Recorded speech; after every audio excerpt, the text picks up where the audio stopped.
Is the Quran merely a copy of earlier scriptures? David would claim so, but let's dive deeper.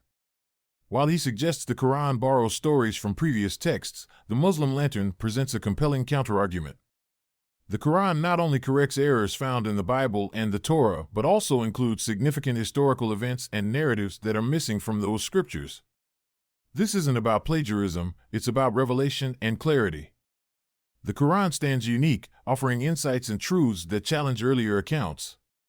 Explore this perspective and understand why the Quran is more than just a retelling, it's a transformative text in its own right. And find so many fables being presented to Muslims as revelation. Cain being taught how to bury the dead by a raven, Solomon listening to a speech by an ant. As a general rule, if you're going to plagiarize history, you don't start with Mother Goose or the Brothers Grimm. But Muhammad just didn't know enough to distinguish scripture from non-scripture. Please do. If the Quran was taking, as they claim, the Prophet was taking stories from people, because that means he was just taking stories from here and there. Yeah. How would the Prophet Muhammad والسلام, first have information in the Quran that is slowly mentioned in the Quran and does not exist in any other historical sources? For instance, the Quran mentions Abraham, chapter 6 of the Quran, and Allah talks about how the people of Abraham worshipped the sun and the moon and Venus. Okay. A planet, which is referring to Venus. Now we found an artifact that shows that the people in Ancient Mesopotamia, in Ur, it was called Ur, the time of Abraham, it was called Ur, which is present-day Iraq. We found there in a temple called Zugrat of Ur. That temple was buried under the sand at the time of the Prophet. The Sumerian language was dead, so people could not read what's in the temple. There was no temple. Anyways, the Prophet could not have access there. But we found an artifact there, and after the language was revived, and we found the artifact, we saw that the people at that time were worshipping this triad: sun, moon, and Ishtar. Now, the Quran specifically mentions that. That is not in the Bible. It's not in the Old Testament. Does it not mention sun and moon and planet, or Ishtar specifically? So they worshipped Shamash, which is the god of the sun, Nana, which is the goddess of the moon, and then you have Ishtar. Now, how would the Prophet, where would he bring this information from? It wasn't present, nor in the Bible, nor anyone else. The Quran mentions the Pharaoh at the time of Moses. And it mentions the Pharaoh claimed to be God. The Pharaoh at the time of Moses claimed to be God. He says, as the Quran says, I quote, "Ana rabbukum al-a'la." I'm your Lord, the Most High.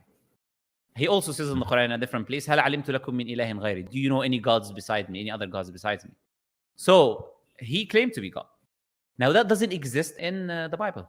And by the way, there's full chapters in the Bible just talking about the people of Israel went from this land and they sat in this land for 2 days, and they went to this land, sat down in this land for 2 days. And then this is the whole chapter, literally. They went from this land, they sat in this land, and for this. I was falling asleep through that chapter. I know I was falling asleep.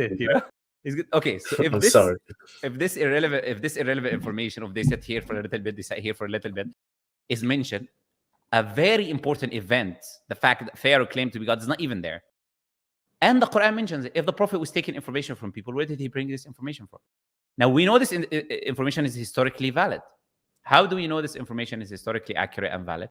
It's because we found in, there is something called the Rosetta Stone. It was discovered like 200 or 300 years ago, which allowed us to read hieroglyphics. Before that, we couldn't read the hieroglyphics. Now, there is a temple in Egypt called the Temple of Abu Simbel. And it talks about Ramses II, which is, most of his historians say it was the Pharaoh at the time of Moses. Now, that person, you will find an artifact of Horus and Set, which is 2 Egyptian gods, crowning Ramses II to be divine, to be God. So we have now a historical artifact that the Prophet could not access because there was no Rosetta Stone and he couldn't read hieroglyphics. How would the Quran have this information that the Bible does not possess if he was copying from these scriptures? Now, does it stop there? No, it does not stop there. I'll add another cherry on top. No, please. No problem. It's the last cherry to other topic. There's many other examples, but I don't want to say too many examples. The last cherry on top is this. If the Quran is copying from the Bible, isn't it going to copy the same mistakes? Doesn't it make sense to say it's going to copy?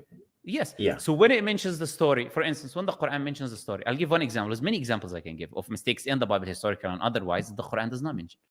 In the story of Joseph, At the time of Joseph, it was the period of the Hyksos. The Hyksos was ruling that time Egypt. It was not a Pharaoh period.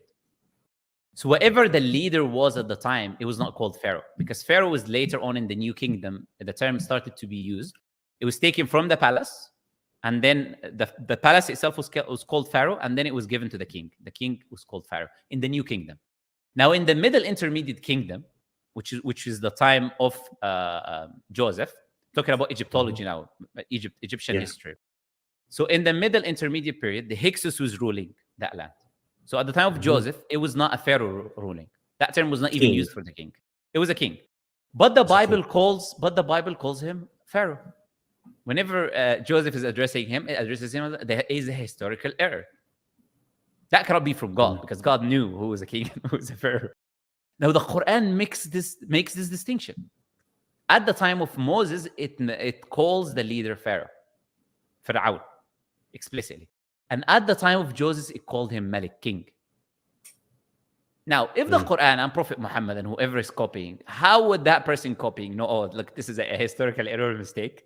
Let me just remove and delete this part, and let me correct these guys because they didn't know what is true. I'm copying from them, but I'm correcting them and removing the incorrect historical information that is there. You see how absurd this claim becomes when individuals like this make it.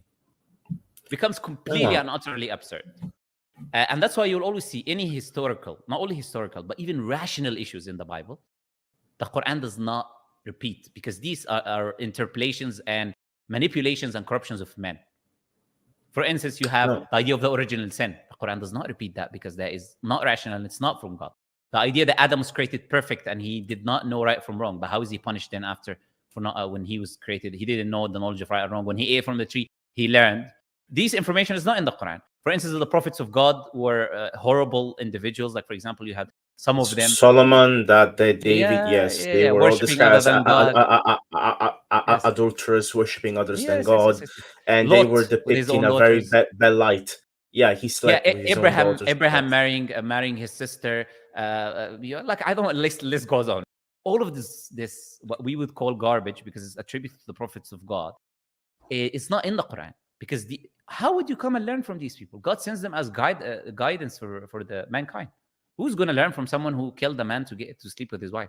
And the funny thing is that he killed a man to sleep with his wife, and then he married her, and then he had Solomon from this woman that had adultery with him. Like, like, at least, like, you know, we're people, we have intellect, we have a mind. Please don't tell us these things that makes us know for a fact this is like, it's unbelievable. Now, so there's the response. If the Quran was copying, none of these things would make sense. It's impossible.